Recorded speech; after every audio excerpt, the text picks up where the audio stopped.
Non, la jeunesse doit être indépendante. Chacun doit pouvoir manger à sa faim et ne pas se plier aux ordres de quelqu'un. Un président qui dit toujours la vérité, un président qui est toujours là à lutter pour les jeunes, un président qui est prêt à tout sacrifier pour les jeunes, un président qui se donne tout pour que les jeunes sortent de la pauvreté. J'ai juste coupé certaines parties. Vous allez écouter vous-même et voir comment le président fait de son mieux pour que l'Afrique, la jeunesse tout entière, sorte de la pauvreté.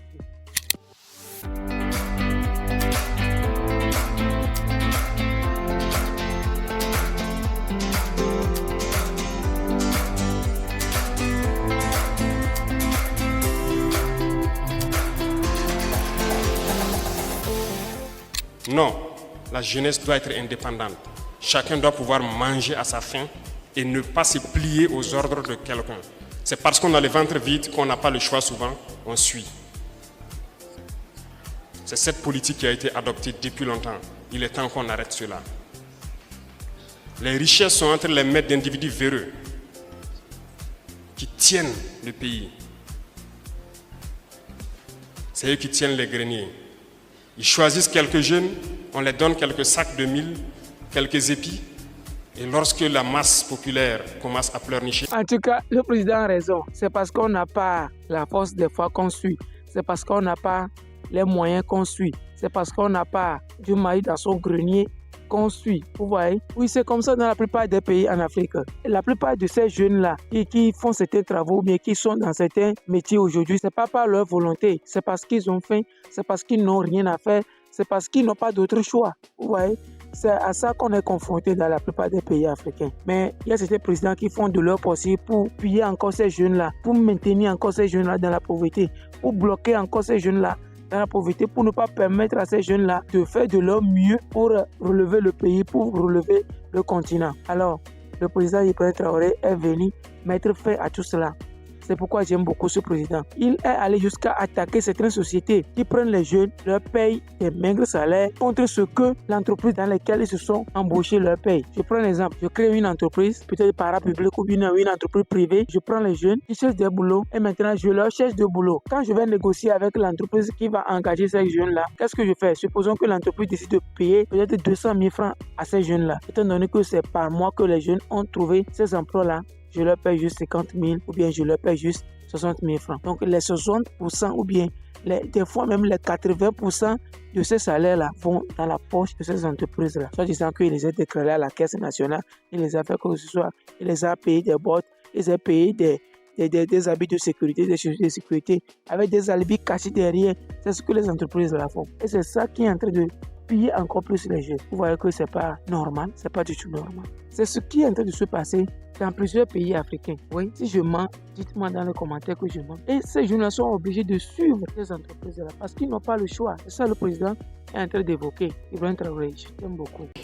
On jette quelques graines par terre pour qu'ils picorent et ils doivent se taire.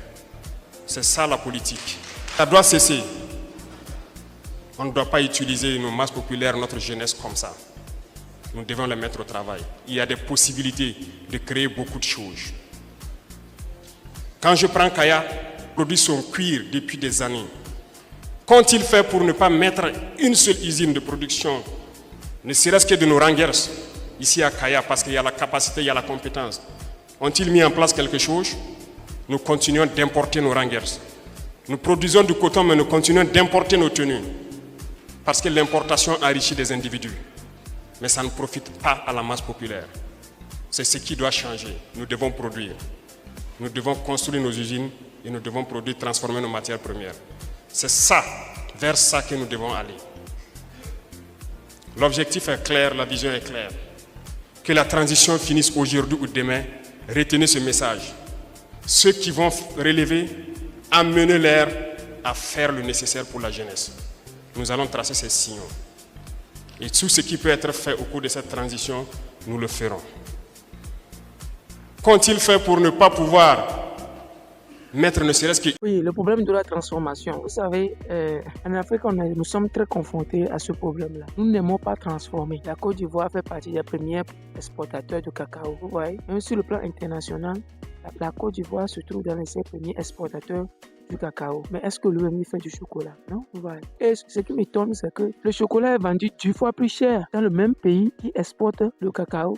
Le chocolat est vendu 10 fois plus cher que le cacao. Vous voyez, c'est ça les Africains. On ne pense pas à la transformation. Et si on se réunit, faire des choses, ou bien pour concrétiser des projets, voilà, il y a d'autres choses qui rentrent en jeu. Je ne veux pas dire ici, c'est très compliqué. C'est très compliqué. Mettre ne serait-ce qu'une raffinerie au pays. Parce qu'à partir de là, nous allons avoir moins cher le goudron. Nous pourrons bâtir nos routes. Est-ce que ça nous plaît de patauger tous les jours, chaque année dans la boue, lorsque la saison pluvieuse arrive? Pendant que nous avons le granit en pagaille au Burkina, nous avons la latérite. Il nous manque le goudron. Que si nous essayons, nous pourrons bien faire et bien bitumer nos routes et vivre bien.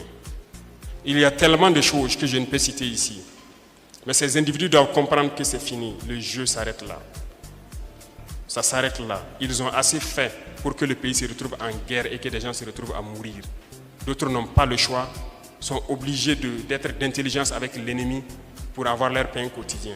Nous allons tout faire pour que cette guerre finisse et que nous puissions donner du travail aux jeunes et que ça puisse continuer comme ça. Le président a tout dit. C'est une guerre. Je pense que c'est une guerre qui ne va pas cesser d'exister. Surtout en Afrique, c'est une guerre qui sera toujours récurrente parce que ce sont ces présidents-là qui sont en train de prendre cet engagement. Et ce qui m'énerve encore, il y a d'autres présidents qui sont en train de contredire tout ça. Ce sont les jeunes qui construisent le pays. Et si ces jeunes-là sont affamés, est-ce que c'est normal? Je ne pense pas. Je ne pense pas que le pays puisse avancer sans ces jeunes-là. Et c'est la guerre-là que le président est en train de faire. De mettre les jeunes dans des bonnes conditions. De mettre les jeunes à l'abri du besoin. Oui, les jeunes, il ne faut pas causer que vous soyez paresseux. J'ai réalisé une précédente vidéo dans laquelle j'encourageais les jeunes à aller vers l'agriculture parce que le président est en train de financer l'agriculture, de subventionner énormément le secteur agricole. Donc, il ne faut pas que vous soyez paresseux. Soyez quand même des braves avant que ces opportunités-là se présentent à vous. Donc, ne soyez pas des paresseux. Je n'ai pas de mots. Chaque fois que j'écoute le discours du président Ibrahim Traoré, je tremble. Parce que étant donné que c'est lui-même qui dit, c'est ça qui me rassure. C'est pas qu'il a envoyé, je ne sais pas, un ministre de l'Intérieur, un ministre de je ne sais pas quoi, pour venir dire quoi que ce soit. Lui-même, il est là devant le micro. Il rassure les jeunes. Parce que moi, je pense que si 5 ans, le Burkina sera un pays de référence en Afrique. Je pense bien. Et si tous ces pays-là, qui entourent au moins, pas tous les pays africains, si tous ces pays qui entourent le Burkina peuvent emboîter ces pas, ça nous fera beaucoup plaisir. Ça nous permettra d'atteindre vite notre indépendance financière, d'atteindre vite notre autosuffisance alimentaire, d'être au moins l'exemple de ces jeunes-là qui viendront demain. Ça nous permettra de faire beaucoup de choses avant 2050. Je dis 2050 parce que les jeunes qui m'écoutent à l'heure là, d'ici 2050, peuvent faire quelque chose de leur vie, peuvent bâtir quelque chose de leur vie, peuvent faire de leur vie une meilleure vie. C'est pourquoi à chaque fois dans mes vidéos, je dis 2050. Et alors les jeunes burkinabés, la balade dans votre camp. Votre président est en train de faire de son possible pour vous sortir dans la pauvreté. Je pense que ces écrans-là, qui sont en train de vous nuire, ils sont en train de vous piller, bientôt ils fermeront leurs portes et ils donneront l'opportunité à ces jeunes-là d'avoir leur indépendance financière. En tout cas, je ne sais pas si un président africain m'écoute à l'heure là, mais si c'est le cas, en tout cas, faites comme Monsieur le Président Ibrahim Traoré. Pour ceux qui me découvrent pour la première fois, je suis Connect Magan, entrepreneur agronome du terrain. Et sur cette chaîne, je partage tout ce qui est agriculture, élevage et agro-business. Mais en passant, j'aime beaucoup Monsieur Ibrahim Traoré. Je partage ces sujets innovants, ces nouvelles innovantes qui font trembler les jeux.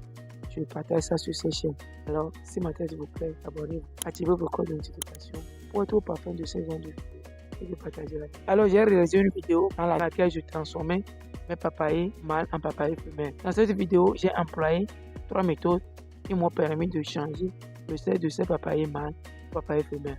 Si vous n'avez pas encore regardé cette vidéo, je vais la mettre ici. Plusieurs sont ces personnes-là qui ont regardé la vidéo, mais qui n'ont pas regardé les résultats et qui continuent de me poser la question à savoir quels sont les devenus de ces papayers. Voici les résultats de ces papayers. Allez regarder cette vidéo pour voir quand même quels ont été les devenus de ces méthodes-là. Alors, chers fidèles abonnés, on se voit à la prochaine. Rendez-vous sommet. Ciao.